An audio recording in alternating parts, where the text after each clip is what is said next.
Bismillahirrahmanirrahim. Assalamualaikum warahmatullahi wabarakatuh. Perkenalkan, nama saya Sania Sardia dengan NIM 12120202030. Saya dari kelas 4F, jurusan Pendidikan Agama Islam, Fakultas Tarbiyah dan Keguruan, Universitas Islam Negeri Sunan Gunung Jati, Bandung. Tujuan dibuatnya video pada kali ini yaitu untuk memenuhi salah satu tugas mata kuliah Filsafat Ilmu, yang mana mata kuliah ini diampu oleh Bapak Haji Yudi Irfan Daniel, MAG. Baik, kemudian pada video kali ini saya akan membahas atau menjelaskan salah satu materi yang terdapat pada mata kuliah Filsafat Ilmu, yaitu tentang struktur ilmu pengetahuan. Tanpa berlama-lama dan untuk mengefektifkan waktu, langsung saja di sini saya akan menjelaskan tentang struktur ilmu pengetahuan. Baik, untuk struktur ilmu pengetahuan sendiri terdiri dari 8 macam. Yang pertama ada metode ilmiah, kemudian ada teori, kemudian ada hipotesis, kemudian yang keempat ada logika, yang kelima ada data dan informasi, yang keenam ada pembuktian, yang ketujuh ada evaluasi, dan yang terakhir ada paradigma. Baik, yang pertama ada metode ilmiah. Metode adalah suatu prosedur atau cara mengetahui sesuatu melalui langkah-langkah yang sistematis. Nah, sedangkan metode ilmiah merupakan prosedur dalam mendapatkan pengetahuan yang disebut dengan ilmu. Jadi, ilmu merupakan pengetahuan yang didapatkan melalui metode ilmiah. Nah, jadi di dalam struktur ilmu pengetahuan ini, hal yang paling pertama yang terdapat di dalam struktur ilmu pengetahuan yaitu metode ilmiah, yang mana tadi sudah dijelaskan metode ilmiah merupakan cara untuk mendapatkan sesuatu pengetahuan yang mana pengetahuan ini disebut dengan ilmu. Nah, kemudian yang kedua ada teori. Teori merupakan pengetahuan ilmiah yang mencakup penjelasan mengenai suatu faktor tertentu dari sebuah disiplin keilmuan. Nah, jadi setelah kita mencari cara atau prosedur untuk mengetahui sebuah ilmu, langkah selanjutnya yaitu kita mencari penjelasan, yang mana penjelasan ini terdapat di dalam sebuah teori. Nah, kemudian yang ketiga ada hipotesis. Hipotesis merupakan asumsi atau dugaan atau pernyataan sementara yang masih lemah kebenarannya tentang karakteristik sebuah ilmu. Nah, setelah dua langkah awal tadi yang kita lakukan, maka langkah selanjutnya yang harus kita lakukan yaitu untuk melakukan hipotesis atau dugaan sementara. Jadi hipotesis ini tidak bisa langsung dibuktikan kebenarannya, maka harus ada pengujian hipotesis terlebih dahulu. Kemudian yang keempat ada logika.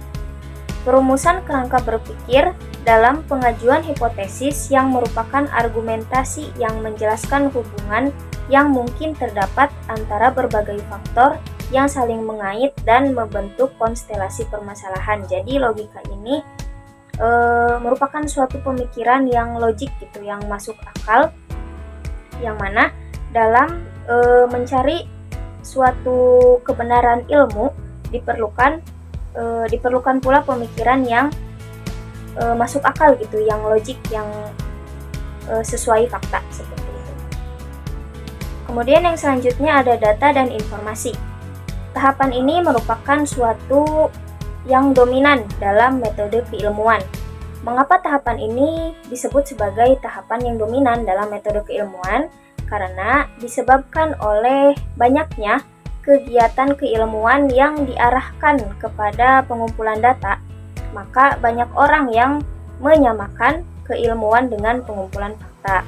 Nah, jadi di dalam struktur ilmu pengetahuan itu sangat penting adanya data dan informasi, karena untuk mencari sebuah pengetahuan atau kebenaran dari ilmu itu sendiri, kita perlu mengumpulkan data-data dan informasi agar kebenaran tentang ilmu itu valid atau sesuai fakta seperti itu. Jadi jika tidak ada data dan informasi, maka akan sulit untuk membuktikan kebenaran atau kebenaran dari suatu ilmu.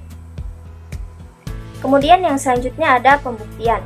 Nah, langkah selanjutnya setelah menyusun hipotesis adalah menguji hipotesis tersebut dengan mengonfrontasikan atau menghadapkannya dengan dunia fisik dan yang nyata.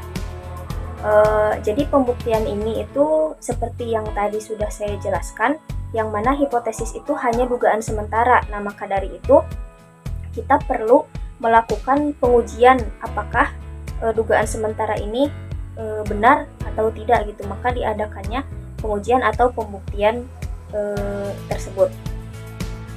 Kemudian yang selanjutnya ada evaluasi. Evaluasi dalam hal ini adalah menarik kesimpulan yang merupakan penilaian apakah sebuah hipotesis yang diajukan itu ditolak atau diterima. Nah, jadi ketika kita sudah mengajukan hipotesis dugaan sementara, kemudian hipotesis tersebut dilakukan pengujian. Nah, kemudian langkah selanjutnya yaitu melakukan evaluasi. Nah, apakah hasil dari pengujian hipotesis itu diterima atau malah ditolak seperti itu. Nah, yang terakhir ada paradigma. Paradigma adalah asumsi dasar yang membutuhkan bukti pendukung untuk asumsi-asumsi yang ditegakkannya. Nah, jadi paradigma ini hampir serupa dengan hipotesis mungkin ya.